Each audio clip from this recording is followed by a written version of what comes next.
অতঃপর জাদুকর তাকে নিজ দেশ থেকে বহু দূরের এক স্থানে নিয়ে গেল, যেন কেউ এই মহান বদকাজে বাধা দিতে না পারে। শুরু হলো জাদু শিক্ষার ভয়ঙ্কর চক্র। তাদের আরেকটি উদ্দেশ্যও ছিল, এই দুনিয়ায় যেন দিন কখনো চিন্তা না হতে পারে। জাদুকর তাকে ভয়ঙ্কর সব শিক্ষা দিতে লাগলো: বশীকরণ, কুদৃষ্টি নিয়ন্ত্রণ, জাদুটোনা ও বানমারা, জিন সাধনা, আরও অজস্র ভয়ঙ্কর প্রক্রিয়া।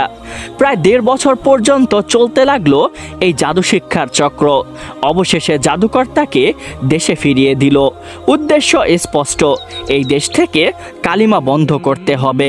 যুবক কালো জাদুর মাধ্যমে অত্যন্ত শক্তিশালী হলেও তার অন্তর ছিল একেবারেই অশান্ত। দেশে ফিরে সে অন্তর ভারী করে হাঁটছিল। সে এখন শক্তিশালী জাদুকর, তবুও তার হৃদয়ে কোনো শান্তি নেই। ঘন জঙ্গলের পথ, চারদিকে নির্জনতা, শুধু পাখির ডাক, পশুর শব্দ আর গভীর নীরবতা। আব্দুল্লাহ নিঃশব্দে ওই পথ দিয়েই হেঁটে যাচ্ছিল। হঠাৎ পিছন থেকে একটি কণ্ঠ ভেসে আসলো তার কানে, হে যুবক! আওয়াজটি শোনা মাত্রই আব্দুল্লাহ বিস্ময়ে দাঁড়িয়ে গেল এবং পিছনে ফিরে তাকালো। তবে পিছনে ফিরে যা দেখলো তা দেখার জন্য আব্দুল্লাহ একটুও প্রস্তুত ছিল না। সে দেখতে পেল এক বিশাল বৃক্ষের নিচে বসে আছেন সাদা দাড়িওয়ালা এক মুরব্বী।